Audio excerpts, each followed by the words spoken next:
Good morning and welcome to the third part of our 2021 Economic and Financial Planning Outlook. My name is David Blain, CEO of Blue Sky Wealth Advisors, and I thank you for joining us today with this video. We've got a lot of good stuff today. We're going to be covering capital market expectations. And what is capital market expectations? Basically, we're going to talk about our expectations for the stock market, bond market, the implications that has for your portfolio. We'll also touch a little bit on commodities, gold, and Bitcoin as well. So we're going to start off with the stock market. And after a great year in 2020, we expect this year to be a little bit less exciting, hopefully. Last year was, if you watched the 2020 review, was kind of a wild ride with coronavirus. And in our economic outlook, we discussed how we think the coronavirus will begin to fade away in the summer, and that bodes well for stock returns. We do expect the markets to continue to recover, continue to gain. We don't see any recession on the horizon whatsoever, and expect that earnings will continue to recover as the economy continues to open back up. Now, while we do expect the year to be positive, we also are looking for lower than average returns. Since the Great Recession, we've had a really good run of the stock market. We don't necessarily think that that's going to come to a screeching halt, but we do need to temper our expectations down a little bit for our returns going forward. We're right now at somewhat of a high valuation period, roughly back to where it was before the coronavirus took hold. In fact, I think today is 1 year anniversary since the first case was discovered. I think I heard that somewhere. Anyway, roughly been a year since this crisis started to unfold. Now, why do valuations matter? Just like when you go to buy a loaf of bread or a gallon of milk or a car or a house, nobody wants to pay too much, but based on supply and demand for that product, prices can go up and down. And there's been a lot of demand for stocks recently, and so the prices of stocks have been bid up to maybe not the highest ever valuation. And there's a number of ways to value stocks based on the earnings, either current year earnings or future projected earnings. So there's a lot of ways to value it, unlike the price of a gallon of gas where you go to the pump and it's printed there. The price of a stock is known, but how you value that stock can depend. So anyway, valuations look a little bit high right now, certainly not the highest ever, but it is something to watch out for. We do have a low inflationary environment right now, as well as low interest rates, which tend to be a positive for stocks. We don't want deflationary environment, but a low, steady inflation, maybe a little bit more inflation that we're looking for this year will help stocks. But those two factors, low interest rates, low inflation, lead to positive stock returns. Stock, it's supply and demand, and stocks are competing for investors' dollars. And so if there's no money in cash, you can't earn anything in cash, and fixed income that we're going to talk about is very low returns. So it kind of pushes people into the stock market, both institutions as well as individuals. And so you get that supply and demand effect that helps support the level of the stock market. We're going to talk about some possible tilts to the portfolio, meaning instead of investing in just the whole global stock market, you can go buy one mutual fund or one ETF and invest in the entire globe's stock market. And there's nothing wrong with that. If you're running your own portfolio and you don't want to look at anything and do anything and are just going to put it away forever, that may be an option for you. But when we talk about tilts, we're talking about looking at different countries, different regions, small versus large companies, growth versus value. And as we look at what we call the efficient frontier and plotting the risk versus return of each one of these different type of assets, is in a normal world, you would expect more return for more risk. In fact, it's not so much expect, you should demand more return for a more risky endeavor. And so at times, though, we'll see different assets. There's not a lot of extra return for that extra risk. And so that's kind of the case we see now. We see modest additional return for taking on additional risk. And just kind of a sidebar here, I have to digress for a moment and talk about risk, because risk means all sorts of different things to different people. In the finance world, as I refer to risk and return, what we're really talking about is the volatility of returns, the amount of up and down that they go. And for you as an individual, it means the risk that when you need that money to take out to pay for your kids' college, buy a new house, quit your job, live off your portfolio, whatever, the risk is really that markets will be down at that point, making it a very poor time to withdraw money to spend. And so that's really what we're talking about as risk, is that up and down, that volatility of the returns themselves. Risk to some people also means that your investment goes to zero. Frankly, if you're investing in the stock market today and your investment has a chance of going to zero, you're doing it wrong. You're taking way too much risk. It means you're investing in ventures that do not have a positive expected return. If you're investing in a broad-based mutual fund or exchange-traded fund ETF, the likelihood that that goes to zero is frankly zero.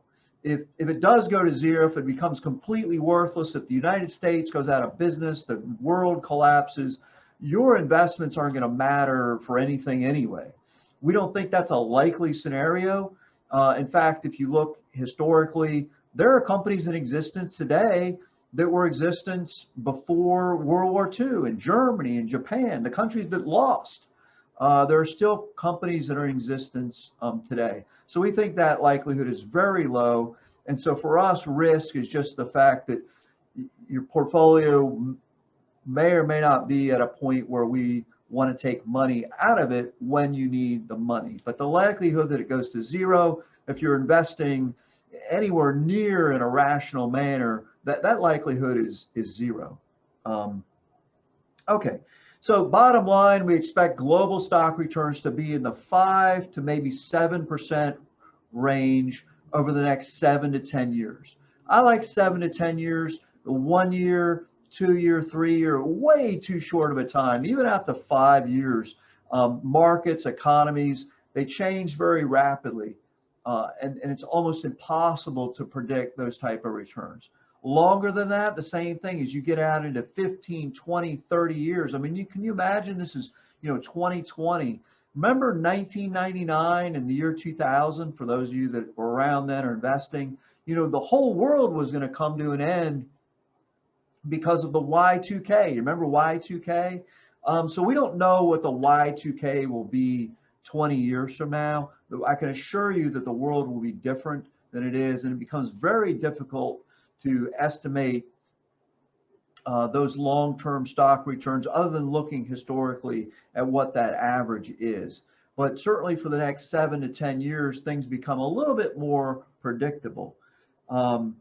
We do feel like in the US, the returns are going to be a little bit lower, maybe in the 4 to 6% range, and then overseas, more of a 7 to 9% range. And that's simply because foreign markets have a lower valuation right now, as well as higher dividend yields, generally speaking. And those two things I'll get to in a minute when we talk about how returns are determined. Those two things drive the foreign markets into a higher expected return going forward. Lower valuations, higher dividend yield equals higher future expected returns. We also anticipate the US dollar, to continue to weaken against foreign currencies, and that's a positive thing if you're investing in foreign markets. A strong dollar makes those foreign investments for a US investor less attractive. It doesn't say anything about in the home market, but for us in the US, I think most people watching this probably in the US, then we spend money in dollars. And so the dollar weakening against foreign currencies increases the return of those foreign investments. For the U.S. market, there's a couple drivers of those returns. Number one, of course, is earnings growth. We think earnings are going to continue to recover from COVID. For some companies, that's a pretty low bar to achieve. For some companies, they did really well in COVID. We'll talk about that in a minute. Your technology, your fan mag stocks have done pretty well. But for a lot of the economy, earnings recovery is a pretty low bar for them.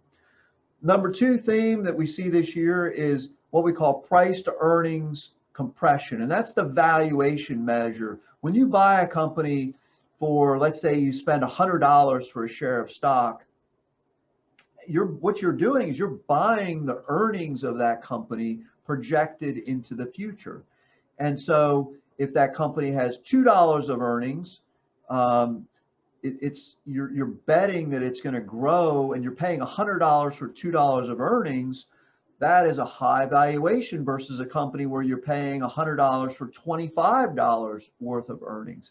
That company that has $2 of earnings, you're sort of projecting that its earnings going to grow over time, such that when you want to sell that company, its earnings are much higher, and therefore you get more than your $100 back.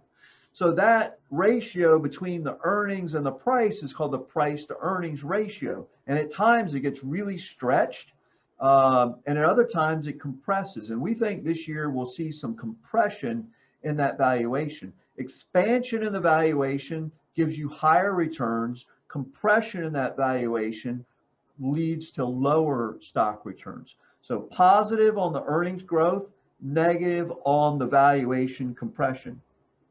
The third and fourth factor, really kind of one, is where are we in the economic cycle as well as the presidential cycle. I've done a lot of research on presidential cycles, and because the government today is such a powerful force in the economy with the money that they spend, the impact of the president on that can be measured, and there's some degree of pattern that emerges in that. So where are we all in the economic cycle? We're coming out of a very short but severe recession last year due to COVID. So that's positive. Earnings growth, companies coming out of it, positive. Also the presidential cycle. The first year of a president's term is usually very good for the stock market. And why is that? And President Biden, the new administration, no exceptions, they're immediately proposing new spending. Granted, it's for coronavirus, but all presidents do that. They come into office, they got these grand ideas, whether it's Trump, Obama, Clinton, Bush, whoever, they all come into office with the grand ideas, and they want to spend some money. They want to achieve their agenda, which usually encompasses some sort of stimulative effect. Some administrations, it's spending money. Actually, just about every administration is spending money.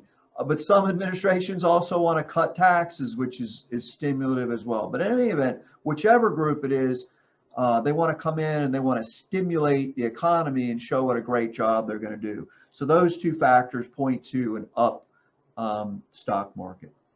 I mentioned I was going to talk about how returns are how you estimate returns. And the concept is fairly simple. Of course, we're making estimates so they can be wildly off, but the concept is simple. And the farther out you go, the more predictable returns become. Bond returns are actually pretty simple to predict. Is if you look at the current yield, so if a bond is currently yielding 1% and it's a 10-year bond, if you hold that bond until maturity, I can pretty much guarantee you that if the company or government doesn't go out of business, your return will in fact be 1%. Now, after inflation, and it may not be 1%, but the nominal return, meaning the return that you get, is very predictable for bonds. It's basically the current yield of that bond. So on top of that, we look at stock returns, and stock return components are made up of the earnings growth, which is earnings growth is combined, combination of, number one is the real rate of growth. How fast can the company grow its earnings? On average, it's somewhere been, 1.5 to 2% in history. You know, a company can't grow its earnings like an Amazon or something at 20% per year forever. Eventually it owns the world. Of course, I guess that's kind of what's happening. Amazon is pretty much sells everything now. But the reality is at some point that growth has to taper off, and an individual company can't grow forever faster than the whole economy.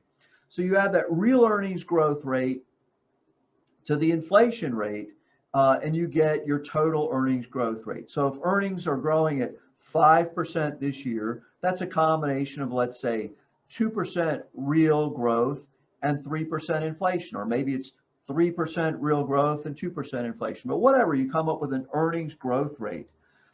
You take that earnings growth rate and you add to it the current dividend yield, which for the US markets is very low, 1.2, 3, 4, something like that. Then, as we talked about already, you add the valuation expansion or contraction to that, some percentage that valuations are either expanding, there's more optimism for stocks, or they're contracting. And then if it's a foreign stock, you have to add in that dollar, that foreign exchange rate. So we'll leave that out for a minute. So you've got earnings growth plus your dividend yield plus or minus the earnings expansion is how you estimate the stock returns. And as I said, in any given year, that's kind of difficult. But as you stretch that time period out, it becomes a little bit more predictable. Not in any given year, not like what I call a point estimate, but the average over a number of years becomes a little bit more predictable. Just like if you estimated the returns in 2008 and 2009, you would have predicted what has happened the past decade. Maybe we've overshot it a little bit, but certainly coming off what we call the lost decade, which was 2001 to 2009, we were predicting higher stock returns because of those factors. Well, now we're kind of predicting a little bit lower returns.